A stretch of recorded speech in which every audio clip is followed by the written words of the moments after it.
evening, everyone. I, Abokali Jimomi, SS Women of Dimapur, welcome you to the second edition of the Right Circle, organized by Prabha Ketan Foundation in this beautiful city of Dimapur, the gateway to Nagaland. It was a momentous occasion for the literary enthusiasts of Dimapur when Prabha Ketan Foundation flagged off its journey in the city back in December last year. Celebrating the journey together and widening the spectrum of English literature in the city, we are happy to organize yet another lively literary session in Dimapur with none other than Mrs. Lakshmi Murdeshwar Puri, who is an eminent Indian foreign service diplomat and an author. The Right Circle in Dimapur has been organized by the Foundation in association with Zone Niata by the Park and SS Women of Dimapur. The event enjoys the patronage of Sri Cement Limited. Mrs. Puri will be in conversation with eminent journalist Banohar Lalu. Before we formally start the session, allow me to say a few words about Prabha Ketan Foundation.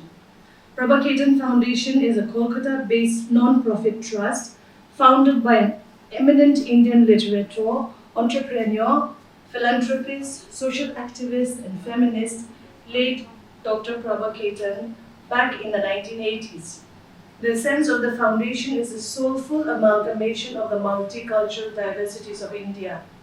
The philosophy of unity in diversity has been inspiring Prabha Ketan Foundation to create boutique initiatives and activities that showcase the priceless literary and cultural assets of India for the past 4 decades.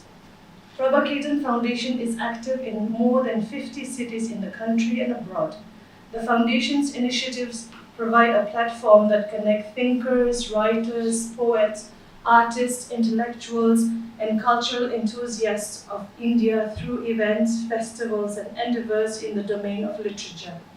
The Foundation also showcases talented musicians, dancers, oral storytellers, and performing artists through praiseworthy cultural initiatives. The Foundation receives the patronage of Sri Cement Limited and the support of esteemed associates in creating cultural capital on the global map. Before we proceed further, allow me to formally introduce today's esteemed guest author, Mrs. Lakshmi Murdeshwar Puri, and conversationalist Banohar Lalu. Lakshmi Puri has been an Indian Foreign Service diplomat for 28 years. She served in leadership positions at the United Nations for 15 years, most recently as Assistant Secretary General. She was the leader in the first global organization to promote gender equality, UN Women, for 7 foundational years. She is a recipient of the Eleanor Roosevelt Award for Human Rights, among others. Our conversationalist Banohar Lalu is a pioneering television journalist of Northeast India. She cut her teeth in journalism with the National Broadcasting Network Doordarshan in 1989. She also worked with the country's first private English news channel, New Delhi Television Private Limited, NDTV, where she developed her expertise in the affairs of the Northeast India by holding charge of the NDTV NE Bureau till 2006 from Guwahati, after which she shifted base to West Bengal till 2009. Her experience of both the pre- and post-satellite period in Indian subcontinent and a reportage of Northeast India saw her being awarded the National Chameli Devi in 2001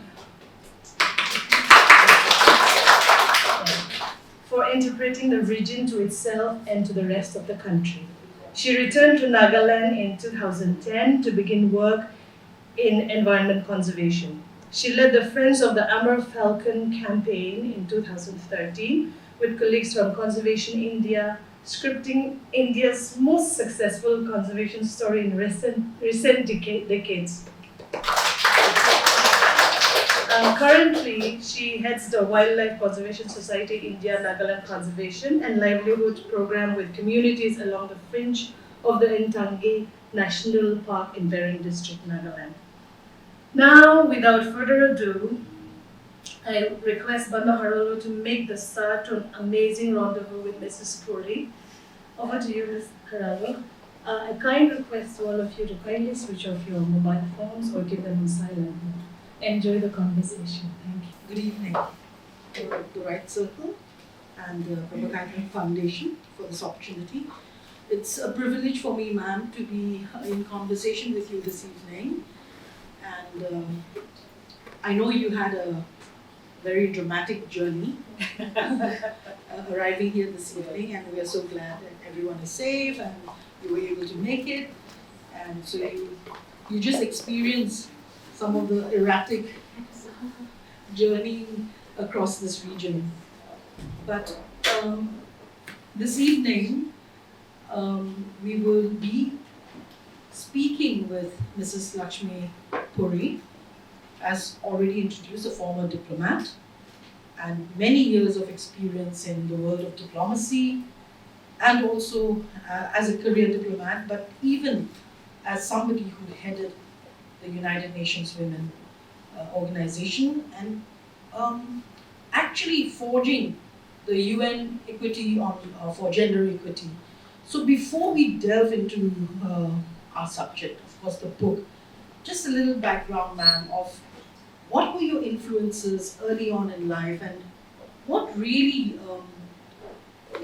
molded you, sculpted you to the person that you are today, and what would you say were your early influences in life?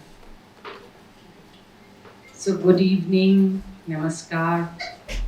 It's a real pleasure for me to be here on a voyage of discovery. I have been to some other states amongst the Seven Sisters, but this is my first visit to Nagaland. So I would like to thank the Prabha Khaitan Foundation for, first of all, this initiative of theirs of bringing this Kitab initiative to the Northeast, because really literature is so much about bringing the culture, the thought processes, the ideation of one part of India to the other, and taking those very things, those very values from there to other parts of India. So this osmosis of ideas and cultures that literature and books represent is a very valuable way of national integration and bringing us all together, whilst also showcasing our individual identities and our individual cultures and a better understanding of each other. So I would like to begin by thanking, apart from Isha and the Prabha Khaitan Foundation and the Ehsas women of everywhere, but also Nagaland. Now, you've grown this movement to every state here. And thanks very much to Aturu for hosting us here, for organizing this. You are right, we almost missed being here, and I was feeling very sorry for myself that I'm going to miss this treat. But, God was with us and we managed to, and it was meant to be. So I'm so happy to be here and to be in conversation with you, Bano. Apart from your being a power woman in the media world from this part of the world, but in your own right too, we have some other affinities. Your great aunt, is she your aunt? Your aunt, Ambassador Haralu, was a very dear colleague in the Foreign Service, and we remember her with great respect and affection. So having said that, I also want to acknowledge another very important person who is from Nagaland, Aimla, who is so much a part of this book. Sure. Because she was my copy editor, she escorted the book throughout the whole journey, almost 1 year. So, she is my soul sister in so many ways in bringing the book from my draft to the final print. I think your life is full of serendipity and Sisterhoods and sisterhoods. sisterhoods. So, thank you so much. And I'm so glad that she's here in person to join this gathering. Now, you asked about my life. I was born to parents who were already 45 when I was born, and I was an unexpected child. I almost killed my mother and died myself. But we both survived, and she to a mature age of 92. And one of the impacts of that was that I was living in that world of theirs. I was inhabiting a world that was not my present, but their past, so much. So this novel, I want to come back just for a minute to that novel. This novel, therefore, tries to capture the power, the charm, and that irresistible attraction that I felt for that period, which is from 1918 to 1950 or so, when around the time that I was born. 52 I was born. So that trajectory and that period really fascinated me. And I'll tell you why, and that is linked to my upbringing. So it was a time of great promise. But of course, Indians were also, and this young people at that time, the Western educated young people at that time, were in the throes of, in many ways, a catharsis. On one side, they were awakening to a new sense of who they are as Indians. Because please don't forget, those days we had 430 different princely states, we were divided in so many different ways. So to think as an Indian, to have the idea of India itself was audacious. But these young people were beginning to get that. And there was also this, I think when you unite against an oppressive force, then there is this idea that continues to form of who you are as a collective identity.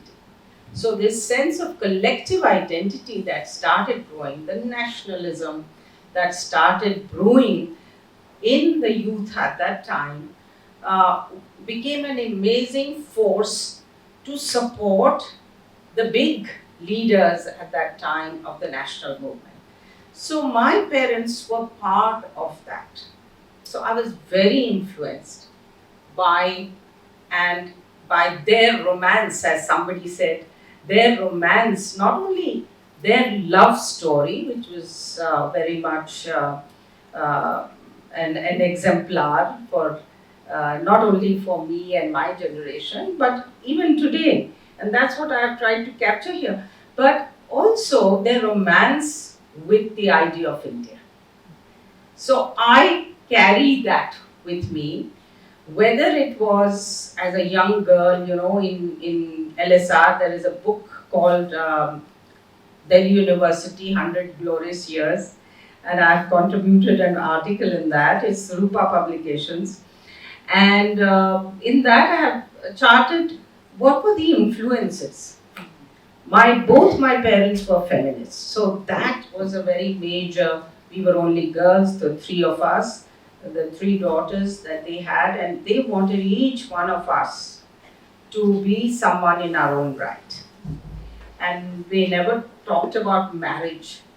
All of us married people who we chose. That must have been quite different, setting your family apart from other families? In some ways, yes. Because it was, although they were breaking out, young women were breaking out, but it was still, yes, early days, because we are now talking about the 70s. So, yes, most of my college mates became housewives. Many of them, however, have become, in different professions, and so that was, I mean, but the other aspect was in the 70s, you had these waves of feminism, between the 70s and the 80s.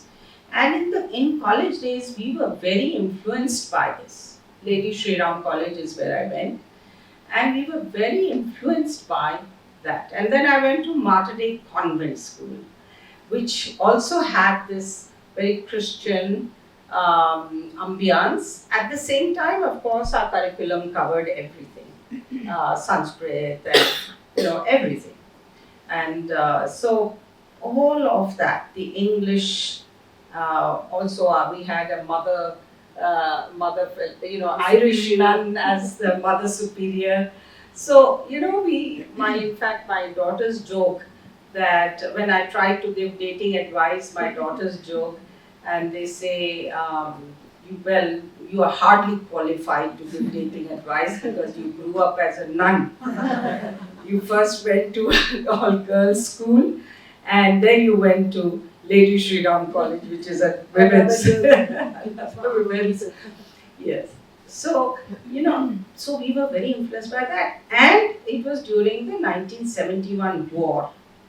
So again, that kindling of nationalistic spirit, we went and took out marches in support of our Jawans fighting on the frontier. So, so that nationalism, then this sensibility of being Indian, and related to that, a very strong cultural sense of being, So a lot of conversations then for you that you would have heard as Absolutely. somebody growing up, because Absolutely. 1952, India had already gained independence. Yes, that But was you the grew year up- that constitution was Right. adopted, So and your yes, formative years, Yeah. you would be listening into all the. absolutely.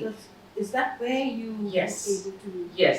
So make your children? my father was a constitutional lawyer, one of the eminent ones who participated in the drafting of the Constitution of India, along with supporting Dr. Ambedkar, and also many other legislation, path-breaking legislation like for refugee rehabilitation after partition, all of that. But he continued to be in government and seeing so many other things, including integration of states, when linguistic states were formed. I remember, now that you have roused those memories, I remember how he was very opposed to linguistic states in his own ideation, because he said, where do you end, kind of thing. So anyway, so that's the kind of thing I was. So I was very much exposed to the national narrative, political and constitutional evolution, all of that. But I was also brought up in a very literary environment, because they were, they were really scholars in many ways in Sanskrit, in Marathi, and in English. And they loved poetry, they loved the mythology and epics, and my mother used to exude mythology all the time, Greek mythology in particular. She would keep comparing, this one is like so and so goddess. So where did that come from? Where did their influence come from? No, because that generation was hungry to learn everything about the world. And I used to be surprised that in their college days or even in their early 20s, they were reading Kafka and Freud, who had just about emerged in that scene. And that was not the internet age. So I'm often amazed, I was amazed that they actually, so this is what I have also used in the book, and quoted widely, John Bunyan, then Pilgrim's Progress, Christian's Pilgrim's Progress. So, so many of those allusions were always around me. And that certainly made me very interested in literature. The other area was philosophy. That was a generation that was very steeped in philosophy, both Western and Eastern philosophy. And in fact, in the original 270,000 words, which you didn't get to see, but you saw 193,000 word manuscript, there was so much. I have these conversations on Kant and all of that, which I had to pare down a lot.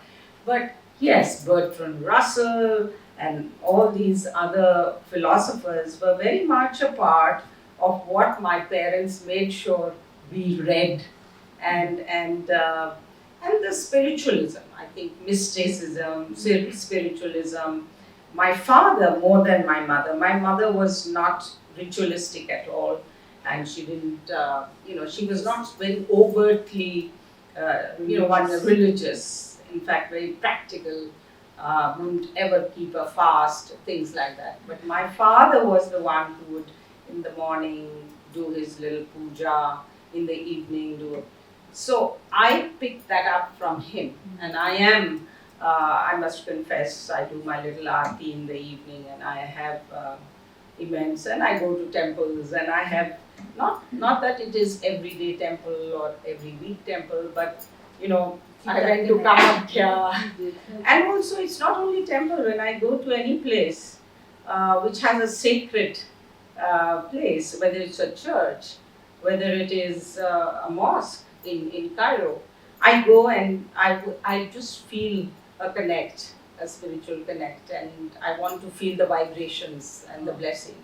So I have that from my upbringing, and that's why this book is also very much inspired by Muktabai, the 13th century woman, teenage woman saint, who had men followers like Changdev, and whose brothers also, 3 brothers, were also saints in their own right.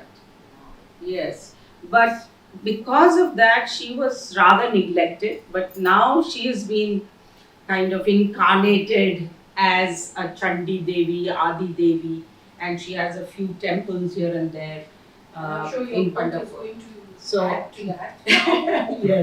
yes, I think so. You're right. And that was one of my purposes as well, to make the point that, in our religions, when I was with UN Women, I used to say that we need to create a religion and drive a religion of gender equality. And then it must have its Bible, and it must have its, advocacy, it must have its church, it must have its, the priests, and it must. And women priests. We used to talk about women priests. Why have the major religions? And we were really working with a lot. We had an interfaith council, and we were working with different, constituencies, religious denominations, to see why women priests cannot be brought in. What were the major obstacles? What did that study or that journey reveal? So it revealed that patriarchy had gripped every religion. Even now, whether it is Kamakya, the Devi temples, they should have women priests, or even in the church. So, or of course in the mosques. So there is this issue, but beginnings are being made. In Banaras, I took part in a beautiful ceremony where young girls were were doing the morning Ganga Aarti, and this was fabulous. So beginnings are being made. Women performing marriage rites. Why can't they do it? And funeral rites. And funeral rites as well. So I'm digressing, but I think this is something that why, and one of the things this book tries to say is that women should be, can do everything, should be able to and can do everything that men have arrogated themselves to do and be. So that is something that also was a very strong message always I grew up with, that you can do anything that you want, and you can be anything that you want. So that's my message to not only other, our young women everywhere, particularly in India, but also I would say to the men, because we are not about disempowering men, but also it's more about how men can be supportive of this aspiration because of the equality and humanity, equal humanity of men and women. So this is something that I was very strongly advocating. Even in every field we have been saying this. And thank you for that. Like, so we know the context in which you come from, and the many influences, and finally resulting in this book, which is a national bestseller for a debut novel. Everybody's showering accolades on you. Thank you. That this is such a rich novel, gigantic in many aspects. Just the canvas, the storyline, the characters, and just the epic size of the journey of this novel. For us here in the Northeast, and particularly also in Nagaland, the passion in which the freedom struggle has been written about, we perhaps may not be able to participate as passionately in that, but your characters, they are so alive and they are so strong, and there is a very emotional and also sensitive relationship that you develop amongst your characters, especially between the male and the female characters, and particularly with the father, like the two main protagonists, with Malati and his sister Kamala. So I just wanted for you to share something on this. If you could read from your book something that points to that. How did this father? How did he draw out this and imbibe his daughters with this strength of character? You put it very well, because I used to keep hearing that word character from my parents. Character building. The father is present all along, and is that a strong autobiographical element in Many parts of it, yes. There is a biographical element to it, because this book is inspired by my parents' life, but it is fiction, and so much of it diverges, so much of it is memory, so much of it is interpretation of memories. good memories, But also interpretation. Sometimes after a passage of time, your mind plays tricks, and you remember some things in the way that it wants you to remember. but the And letters, yes. So the letters have, of course, been a very rich source of reconstructing so much of certainly their character and who they were and their relationship.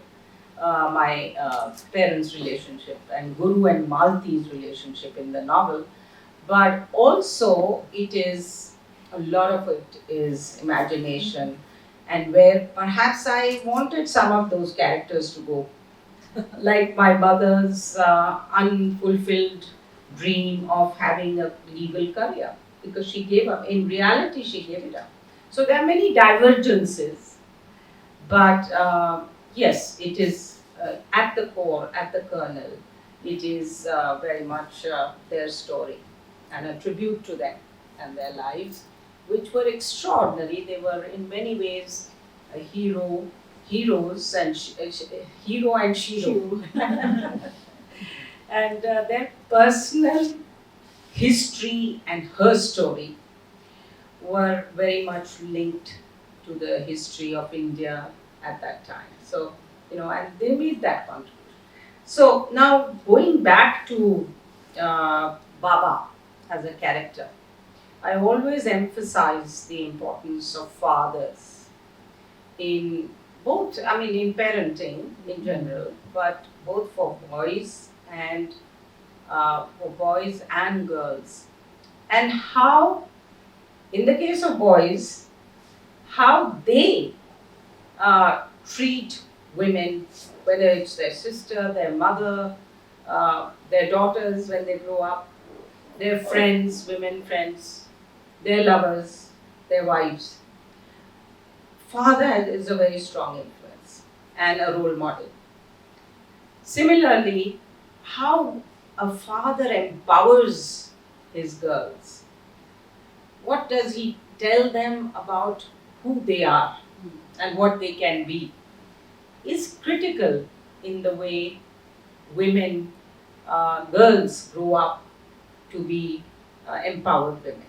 So Baba is a role model in that, and he was to some extent, from what I gathered from my mother's stories and her actual life's trajectory.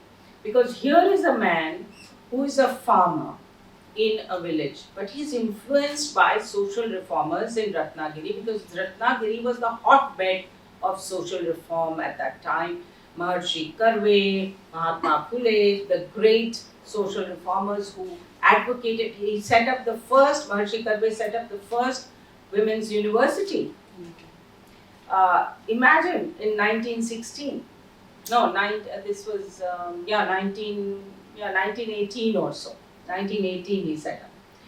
So it was at that time that he gets influenced by that social reform movement, and he says his eldest daughter is already now 15, 16, and it's too late for him to experiment with her education, education and the road to empowerment.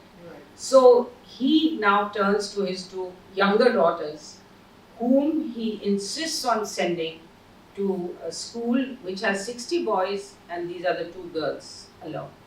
And there, of course, they have to face bullies, they have to face discrimination, they have to face all of that, and which they do with great aplomb. But this is a passage which I want to read, where how he motivates his daughters. There are times where this boy says to her that if I defeat you in the wrestling match, then you better be gangubais and go and bake bhakris and take care of babies and be ruled by us. So she tells this story to her father, and he tells them, next time he says that, you turn around and said, you will be the rulers and they will be the ruled. And he laughs.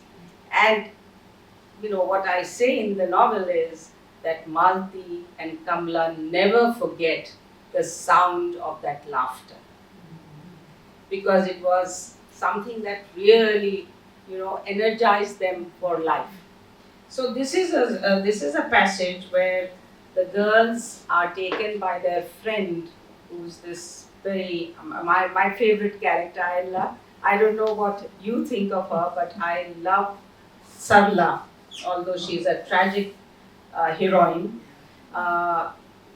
So she takes them to have a séance so that they can meet their dead mother, the ghost of their dead mother.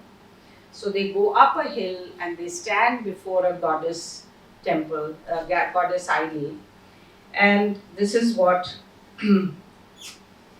this is what the passage is. The girl stood before the deity quietly, head bent in veneration. Malti noticed the deity's big rough feet, covered with red vermilion, dotted in by hundreds of worshippers. Malti remembered the three goddesses Baba said they should worship in their minds and actions: Lakshmi, Saraswati, and Parvati. How were the goddesses so powerful, so serene, so all knowing? They were women too. Why? Why could they not be like the goddesses? They had asked Baba once. Your life should be a struggle to be like them, Baba had told them. Learned and accomplished like Saraswati, happy and full of Shri, good fortune like Lakshmi, and strong like Parvati or Shakti. But how can mere girls like us be goddesses? Destiny is questions. So you have to make friends with destiny. The important thing is to believe in the goddesses and in your innate ability to be like them. Then, in time, their light and glory will reflect on you, Baba said. Baba had said. But others, especially boys and men, could pull us down, Kamla had persisted. But there are men like me who will help you conquer your destiny and be like the goddesses. Believe, believe, my daughters, Baba had urged.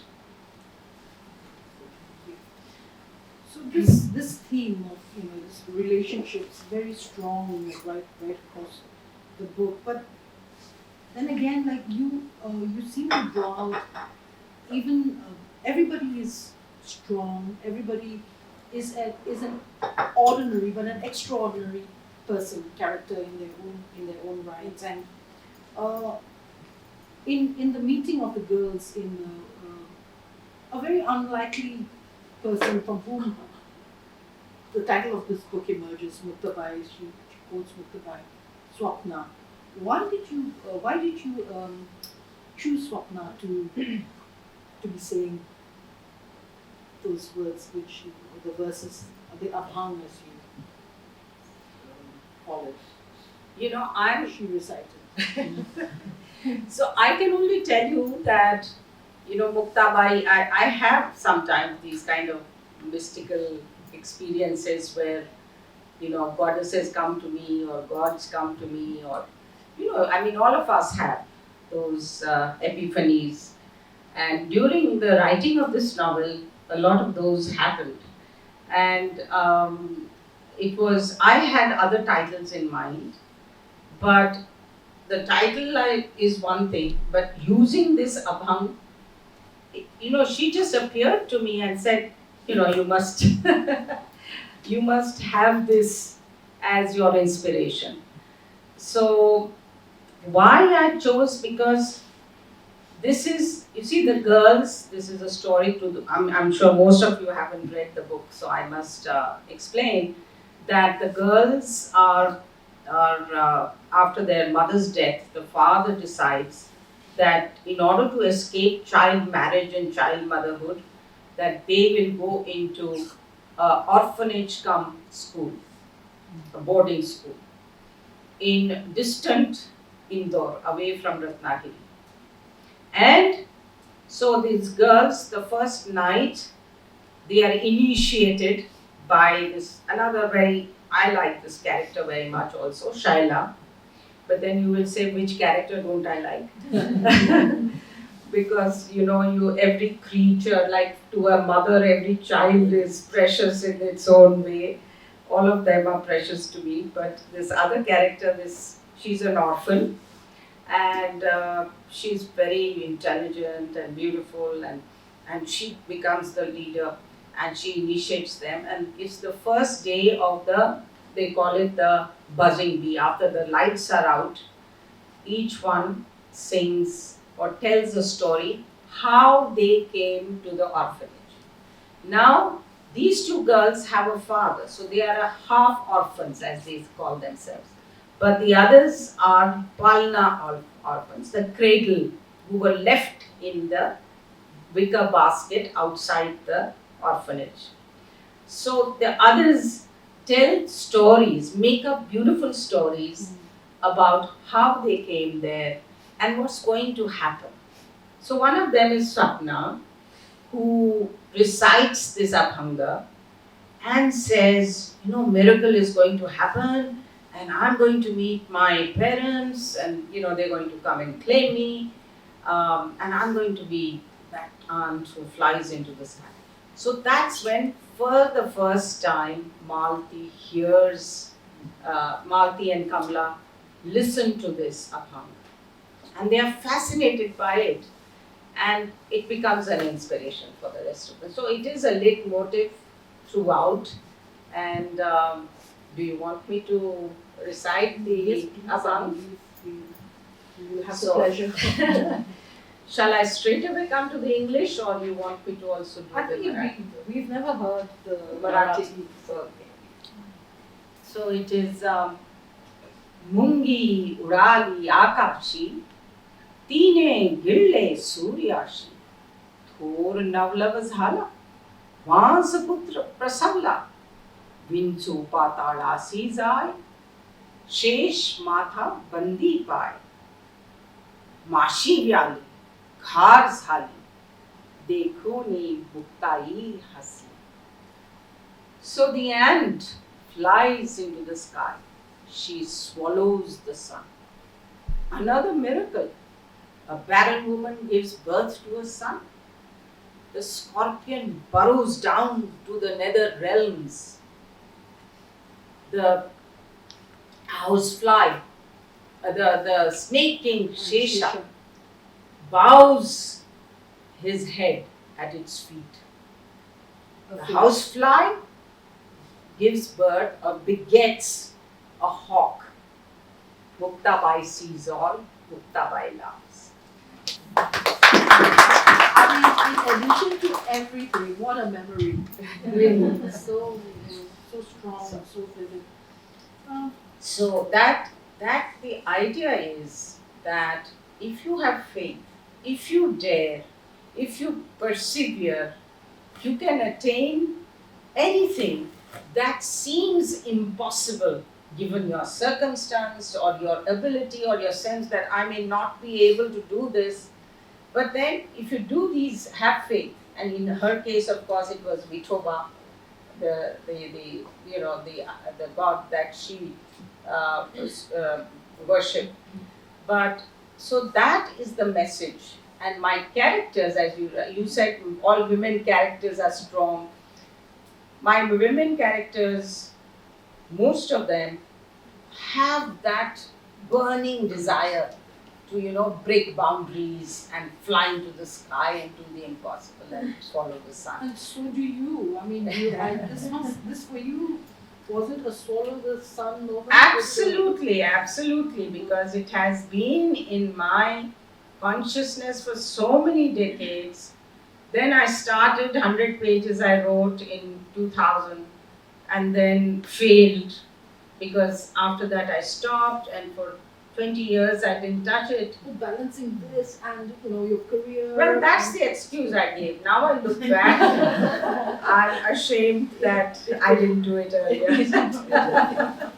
But never late, better late than never, and I'm very happy that who says that turn catastrophe into or calamity into an opportunity.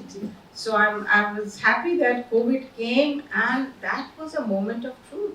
I said, if when I finished it, I think I told David and you and Ainla when we had our first meeting to sign the contract, I told them that when I finished the first draft in June 2021, that was 1 year after I started writing this, I said, now I can die. You know, if tomorrow COVID comes, because this is the second wave of COVID, tomorrow if COVID comes, at least I have my book out. I mean, I've written it. Now you will have to take it forward if something happens to me. You know, it was that kind of a project, and that much I was attached to it. But yes, it was a swallowing the sun moment. Yeah, absolutely. Yeah. And we are also more richer for it. Thank you, thank you, Ben. But I just want to, how much time we have? 5 more minutes. Very quickly then. Just, I can't leave this out. It is that, it's the women are strong, but so are the men very empathetic. And, Yeah. There are very moving moments and poignant moments in the whole book is almost like poetry actually. So initially I found it a little difficult to read the first few chapters because they were very, there's a lot of reference to traditions, Marathi, and reference to myths which I was not at all familiar with. But at the same time, I discover that your strength of who you are, your imagination, and the recesses of your memory all come from being based on a very strong tradition, cultural tradition. And if you could talk to our young audience here, how important is your cultural rootedness to come up with original words? Mm-hmm.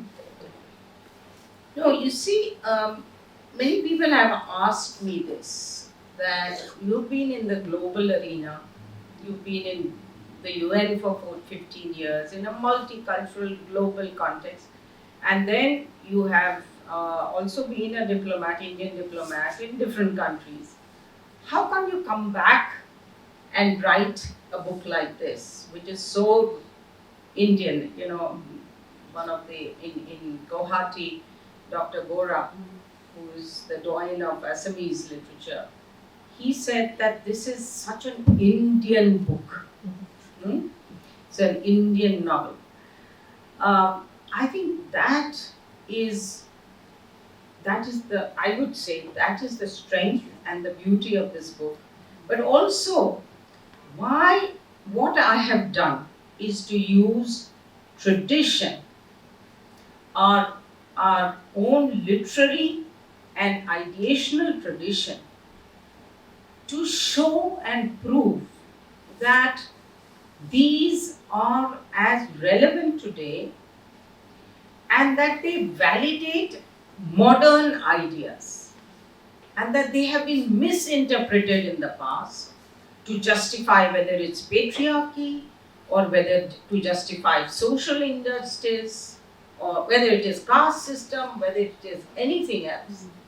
So what I have done is used whether it is Greek myths or the epics, Mahabharata. So the characters use this in different ways to justify and validate what is firstly self-realization.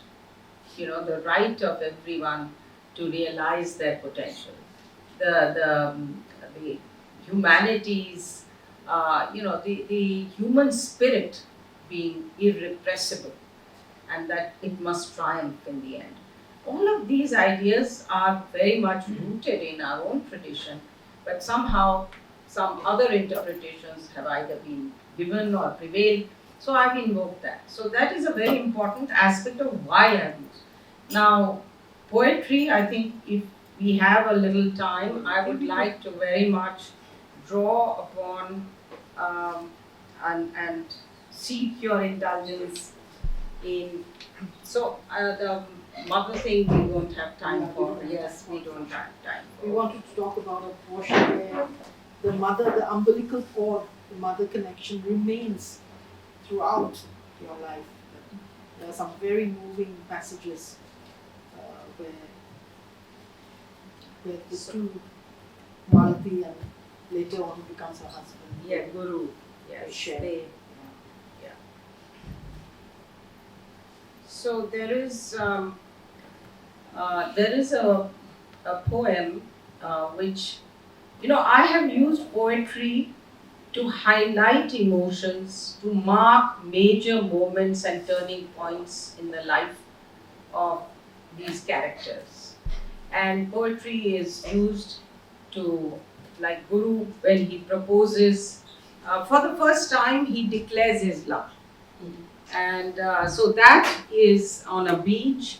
He writes the poem, his favorite poem, on the beach. It's by the great Marathi poet Valkavi. He writes it on the beach, on the sand, and recites it, and then gets her to write, his hands over hers, and they write it together. So this poem is something that has now become everywhere I've been asked to recite. Though sometimes I wish I could recite something else, but let me nevertheless do that. And perhaps I may not translate it, but and move on to another poem. So let me just do the Marathi one, and encourage you to read the meaning.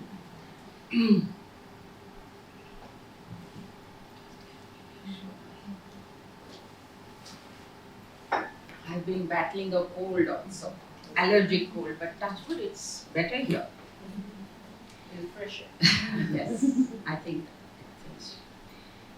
मेघांचे करी भूर्जपत्र धरुनी अस्तांचली प्रत्ययी स्वर्गीचे नवलेख कुमकुम रसे ती सांध्य देवीली रात्री शांत गभीर अंबुनिधीच्या आनील पृष्ठावरी लज्जा लेखली विकंपित करे ती तारका सुंदरी सारे ते मग लेख तुच्छ गमती चित्ताची आलोचनी तिचा अक्षय लेख एकच उभा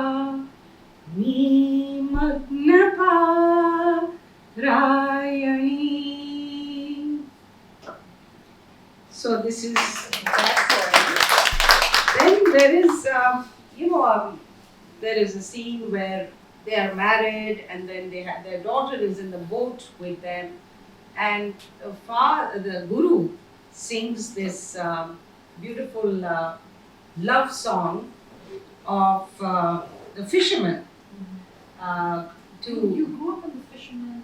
No, I grew up, unfortunately, I was landlocked in Delhi. Grew up, born and brought up in Delhi. No, but I used to listen to, my father used to recite these poems one day, every evening, one poem with a different tune to every poem. So this is the fisherman's song, and it describes, and I will also just read I will recite just the Marathi part, but just to give you the summary, that this is the fisherman on a boat with his beloved, describing the romance between the sea and the boat, and then personifying the boat. So he says, आला खुशीत समिंदर त्याला नाही धीर होडीला देईना ठारू होडीला देईना ठारू ग सजणे होडीला बघतो ठारू. The sea is ebullient, dancing with glee. He will not let his darling boat go free. Keen to hold her tight in the waves of his arms, besotted he is with the delicate boat's charms. Look, Sajni, the sea's waters a deep emerald green, the white foam churning and rising up to preen, reflecting the toss and turmoil in my heart, the fury of my passion for you from the start. The sun rises spectacular in the eastern sky, casting its ruddy reflection on the sea well nigh. Some of that glow is on my beloved's cheeks. It's the sign and signal my mind seeks. So this is another variety, and very quickly, if I may also uh, share with you another of these poems which he recites on their nuptial rite. Now, they have waited to consummate their love for almost 8 long years, and against all odds, they've got married. And so he recites a poem which is about love unfulfilled. So she says, but why? Why do you want to do that? So he says, no, we must remember that this may not have happened. We almost, didn't get married and also reached this point of union, of a glorious union. And also, it makes us cherish this moment more. So this is a poem by Madhav Julian, another great poet. And all these are my favorites, and therefore they had to go into the book. And they resonate so much with me.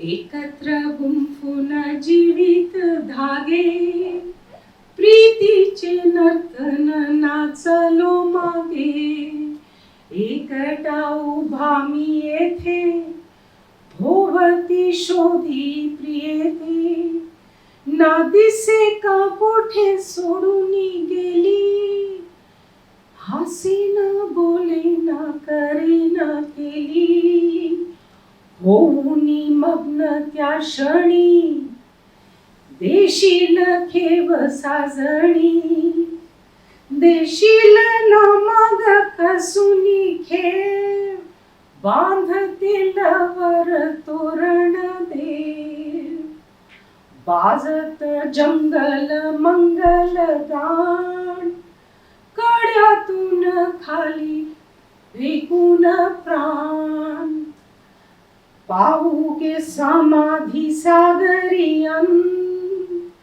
अजून संपेना वैशाख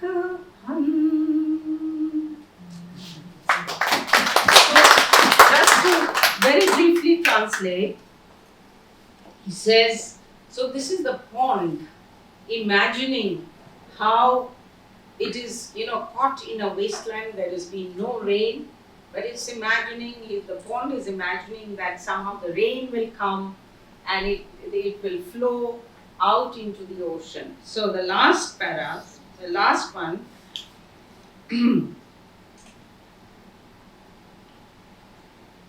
in that moment, overcome with love and with grace, will you come unswerving into my embrace? Gods in heaven will festoon welcome arches along, while we, like crazed minstrels, sing an auspicious song, amazed and rendered unconscious by love newborn. The saffron color of passion we must don, throwing ourselves down from the edge. To surrender our life force we earnestly pledge. Then we will finally attain our union with the ocean supreme. But alas, ending this cursed season of Vesak remains but a dream. So this, and then there is this final, I would say, the anthem. The anthem of Malti and the anthem of everyone's empowerment. Women, particularly women and girls, but just permit me to, because I've lost that, permit me to find the page. This is this is something I really have to share with you. So this is a poem by N.V. Tilak, and Malti has faced a major setback in her life. She's been told, because she's been involved with, although not actively involved with revolutionaries. So in Banaras Hindu University, where she is a pioneer teacher, a lecturer, she has been told that she must leave now. And so she's feeling very down, and one of her students comes forward at their farewell, meeting that they have and a dinner that they have to celebrate this heroine of a teacher, a woman teacher that they admire so much. And she comes forward and sings this to her. बोला हवे ते मला काय त्याचे पुरे जाण तुम्हीच माझे बळ. So, jauntily holding an elephant calf in one hand, in the other with a mewling lion cub I stand, the majestic tiger half dead with fear, from his cave cautiously does peer. These mountains are mere rocks to deceive. The waves of the ocean are like trembling leaves, recognizing myself, my name I proudly bear. I'm truly self-realized and self-aware. Of a mirror, I have no need, or a path free of stone and weed. Am I, and these are the words I really want all of us to be inspired by and what shall I say, stirred by. Am I not complete and auspicious?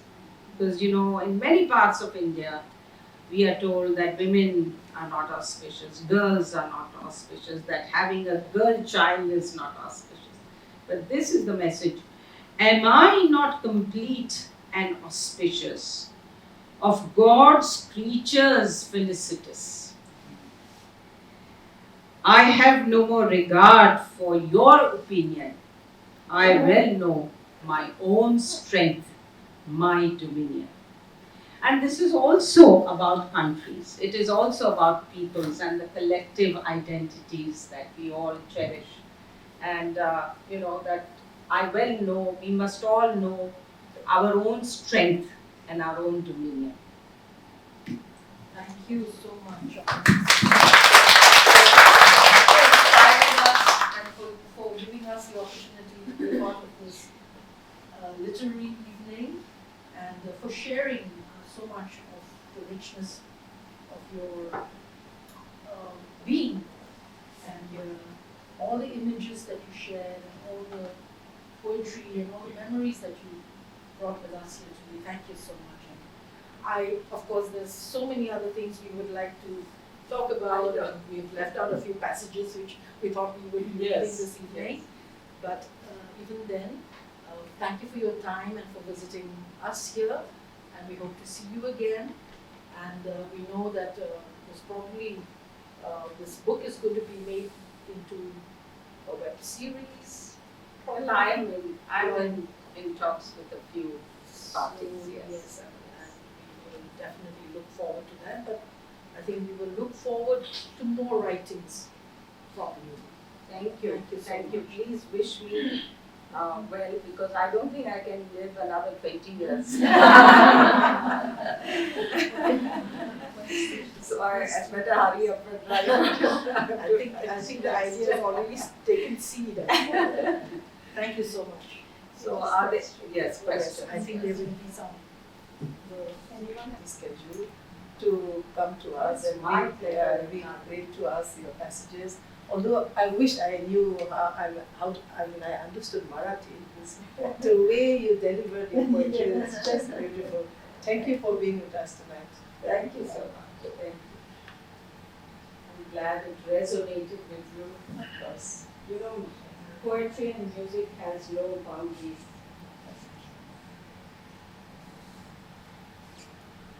Any parallels with from Nagaland? Yes. One of the things that I was talking to my dear friend and mentor Namita Gokhale, she is doing a book on the folk tales of the Himalayas, from the Himalayas and the mountains. And she told me that Nagaland and also other states, northeastern states I visited, that they have a very rich, and I think you too pointed that out, a very rich oral tradition. And so the stories, because this is storytelling, this is a mega story and there are stories within stories in this. So it's, I've brought some storytelling, I'm here to do some storytelling, but also, each culture has such a treasure trove of stories and tales to be told. And I'm told Nagaland has a very wonderful, treasury of, Yes. folk said, but this is very sacred. We cannot, let it out. So they had to negotiate with many of the storytellers. So please tell us something about your literature and your stories, if anyone would like to enlighten us, because I would very much like to carry back some of that. I don't know, Banu, whether you or anybody else. Guru. I think I don't feel I'm really qualified, but as far as our oral story tradition goes, we are just on the nascent. It's just the genesis of this collection of Right. stories that is taking place. And of course, you might have heard of our author from here, Isreen Kiri. Yes, She's yes. the most well known. Yes. And in her footsteps, interestingly, you'll be And happy to it's, know that it's so women. beautiful, it's a woman. Yeah, and all the women, in fact, all our well-known authors are the women. Yes. Sabino Kire also. Yes, And yes, then yes, there's yes. also another, it was quite a path-breaking novel which was brought out by Dr. Nafo. She wrote about mothers and daughters and how the domestic violence, abuse on a mother then gets translated to the daughter and how she carries that, So that was in fact like quite breaking grounds actually, because it was, these kind of things you don't speak about in public and you don't discuss about it. And so in small ways, I think small waves are taking place within the state, and there's an interest slowly of like getting back to the folklore, the folk tales. And what I think is important is that this now gets prioritized and given a place in our education system. That is the thing. It's absent at the moment. It's about that reclaiming your civilizational heritage. And then in our the way our communities function, the villages function, there is a the breakup. There's a breakdown of the community sense of living. That is also getting affected because of so many influences. And but I think so-called urbanization and modernization. And timings, demands, jobs. But I think there is also a need, like in our villages, to inculcate a sense of this community sense of being, and a revival of sorts of storytelling sessions and having something going on in the villages, so that the young people can come back and there's something happening in the village. Otherwise, young people are just disconnected totally. There will be people who have never been to their villages in the last 20, 25, 30 years even, there's no connect. So we will be the losers. Yes, absolutely. Yeah. So that's just thank you. No, thank you and I look forward to reading these. Yes. They are in which language? In English. In English, They're okay. done in English, but we're also encouraging people to write in their vernacular. Because vernacular is where you draw your. So which language would that be? Oh, then Because there are yes, so I know, that's the thing. When you were That is the thing. Yes. When you mentioned that Namita said there's so many stories here, it is also attributed to the fact that there are so many languages tribes here. And languages. And tribes. Tribes. 18, Yes. 18 tribes, So the rich Yes. tapestry of Yes. stories. Absolutely. And who tells them is very important. Yes. I was asking someone in Aizawl and they told me both the fathers and the mothers tell them. So who tells those stories here, the folk tales? I think the folk tales, they are no longer told, unfortunately. Really? Yes. Yeah. But in the past, yes, the mothers would tell them, and the grandmothers would sing the lullabies, would narrate the stories to the children, Yeah. who, when the parents have gone to the fields, they would be with them. Yes, And yes, how they yes, would be brought up yes. on these stories. Ayla, how can you get away by being silent? Yeah, I was thinking. No, I think the folk tales, there are elders in the villages, I mean, like really old people. I think they still tell the stories, but it's just like we have to go there and listen to them. Yeah. I think there are research being done where people go and then they record their stories, and then that's how the stories are being told. Yeah, Yeah, but I think the tragedy or the sad thing is in the, like for example, my parents, they migrated from their villages and then they studied in Kohima. So they don't have Memories. They don't have memories, they don't have the stories themselves. And unfortunately, my grandparents, they also died early. But there's some stories that I remember, like why the crab is red.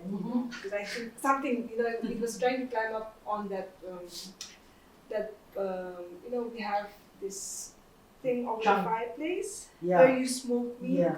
So I think the cat tried to climb on top of it and there was water boiling and then it fell into it, so the crab turned red. Things like that. And there's also this story which I remember about why pigs are made to sleep outside the house and why dogs are made to sleep inside the house.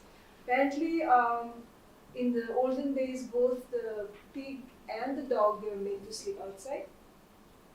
And so their master took them to the field, to the rice field, and the dog was, he was a lazy guy, very clever.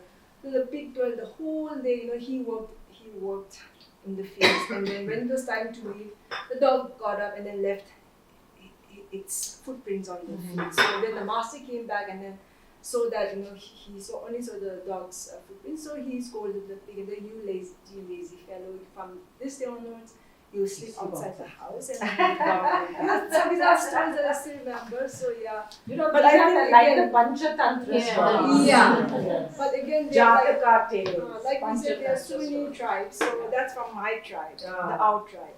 I think, but there'll be variations of that story in different among different tribes as well. So, yeah. But what I'm also encouraged by the fact that there are so many young writers emerging out of Nagaland. I just saw a couple of books that have been published by local publishers. Like Barclay, Penthrill. So they are young poets coming up. They're writing short stories. So yeah, it's quite encouraging. My me being from this part of the world, I'd one day love to publish this big northeastern novel. From any tribe, like this big northeastern novel. Like you have the Great Indian novel. Yours is a Great Indian novel. So I've been looking for authors. I think Abhinav Kire is a very promising writer because she's been, I think she's been published by Penguin India. So So your book of short stories, that doesn't it have another one also? So I remember. Yeah, we have a volume called A Case of Indian Marvels where we have showcased millennial writers. Abhinav is one of them, and her story, The Power to Forgive. So we have included that story. The part of? The power to forgive. Yeah. So so I think I'm quite encouraged by the literary scene, and especially with the White Owl Bookshop. I was so thrilled when I came to know of this bookshop earlier this year. There's a festival, so next year, Lakshmi, we should be part of the festival. So I think, But your thoughts on the novel? You don't want to share? I'm so much. I've been a labor of love also for me. So it was a privilege for me to work with Lakshmi. Even though I call her Lakshmi, it's she's like a goddess too. Oh. And it's been a great journey. I think we clicked from day one. Absolutely. No? Absolutely. Yeah, so Absolutely. it was so amazing to work with her and with the book. You know, I think I grew to love a lot of the characters. There's one scene which I don't think they talk often, but there's this scene in the beginning of the book where Malti wrestles with the that is boys, really little cool. boys. So The you know, big she was like, boy. yeah, she was quite a fiery girl, and then she grew up to be a fiery woman, just like the creator here. Yeah. And how she punches Bika in his On his navel. Yeah, so I think, and as a publisher of her novel, you know, we're so privileged, we're so thrilled because it was published in January. It's become a national bestseller. We have sold like, you know, thousands and thousands of copies. We're still, you know, going. I think it's going to fourth print. more than fourth. Now more than So I think fourth reprint, yeah. So now it still has a long way to go. I mean, like we hope and wish that the book continues to, you know, sell, and then Lakshmi gets to interact with a lot of audience around the country and even maybe beyond the subcontinent. And also we're also looking forward to the next book, which I think, you know, it's the seed has been planted. Yes. Yeah. David and I have done, Yeah. you know, family is, we've had some discussion. And it's Wow. also, you know, it's so, I was so thrilled when I got to know that Lakshmi will come to Nagaland. I was so thrilled. I was like, you know, you have to come to this part of the world. I don't think we've ever had, you know, someone like you visit our part of the world, and then, you know, talk to us about books, literature, you know, the creative process, and just, you know, general, you know, just being an inspiration to everyone who's present here. So thank you so much, Lakshmi. Thank you so You much. must tell us a little bit about your visit to Aizawl and And Shillong. Shillong. Well, it was It's the first marvelous. time you've been. It was marvelous. No, Shillong I've been before. Aizawl was first time. I have been to Agartala, I've been to, but you know, not for this. I just accompanied my husband. I've been to Sikkim. We went there for military training. When, as foreign service officers, we had a 3-week military training there. So on the Chinese border. So yeah, I mean, I've been to the Northeast, but this was a different experience altogether, and loved it. Both, and at each place, both our hosts, the SAS women, who have come forward as you know, as inspiration for a book movement, because people have really the I don't know about the Northeast, but generally, I think you know very well, we had a very sobering discussion the other day with David, and he said that people are less and less, they are reading books. Publishing is a very difficult industry. And so, you know, for these women to really come forward and drive drive this movement for loving books and people to read books once again is for me a very noble task or noble mission that they've taken up. And so I would like to also congratulate you once again for doing that, and the SAS women here to embrace that cause. And not only because I've written the book, a book finally, I mean a novel. I've written all kinds of other non-fiction and contributed to, you know, volumes of anthologies and so on. But more to do with development, economics, and diplomacy and so on. Here you can But let your here- language flow. Yes, no, here it's totally it's an act of creation. I always say this. in the Arthur Koestler sense. Yes. Thank you so much. Thank you very It's much. really Thank wonderful to be here, and thank you for the audience. I know it's a bit late and you've been very patient. But then, you know, it's a miracle that Tama's miracle that we arrived.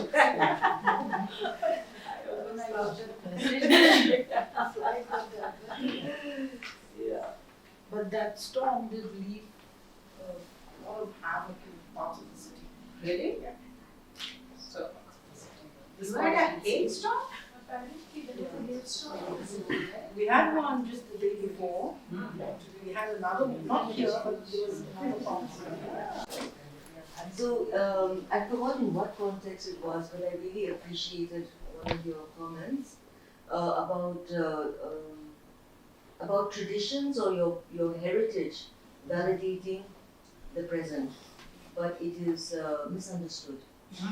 And I think that's so true in our present and current situation here also now, because in our situation, at least at that time, I'm referring a lot to the customary laws and things like that. Yes. So the situation and the balance was so different then from what it is now. So the comment that you brought to light, I wish that more people would understand that. Yes. Thank you. No, absolutely. I mean, remember that discussion between Sarla. I don't know whether you haven't covered that point, but Sarla is this PST 17-year-old who's just got married, 17-18-year-old who's just got married and to an aristocrat, very handsome man, but somehow she doesn't feel the passion. I mean, he doesn't show any passion, so she complains to her friend Malti and Kamla and says, you know, this is what it is. So Malti says, but you're not supposed to feel a desire, you know. So she then turns around and says, but who says that? Don't you know that the great Kautilya himself, great Kautilya was supposed to be statecraft and diplomacy. The Kautilya himself said that women have twice the appetite for food than men, that they have 8 times the sexual desire than men, that they are 6 times as courageous as men, and that they are twice as astute as men. So the girls don't believe her because she's used to, you know, spinning yarns. So then he said, okay, then give me the original Sanskrit verse. So then she produces the Sanskrit verse. So that's how, you know, as you said, what women need, what women want, what they are capable of is actually very much validated in our tradition, but we choose to ignore that, bury that, and we bring out something else. Sorry. Serenaded by Mrs. Puri's beautiful poems. I, Asma, on behalf of Prabhaketan Foundation, as SL's Women of Dimapur, extend sincere gratitude to Mrs. Puri and Bano Harlo, Auntie Bano, for making the second edition of the Right Circle in Dimapur very special. I also take this opportunity to express gratitude to Sri Cement Limited for their patronage, the team of Zone U2 by the Park for their warm hospitality, and the White Owl team for their cordial support. Last but not the least, much thanks to the wonderful audience for taking time out and attending the session. Your presence made today's event special and successful. The Prabhaketan Foundation promotes cross-state cultural understanding and appreciation. A mosaic of culture forms the backbone of our nation, contributing to its vibrancy and richness. This initiation supports our ongoing efforts to foster unity and appreciation of the rich cultural heritage across India's diverse states by incorporating it into our food and our events. Keeping this in mind, we are pleased to felicitate the author with a Naga shawl and mekhla set. We are pleased. Oh wow!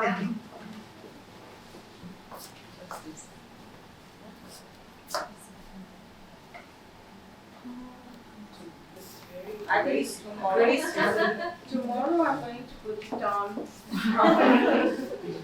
And Yes.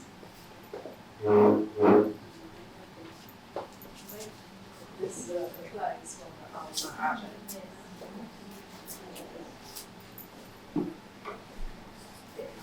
Wow. Okay,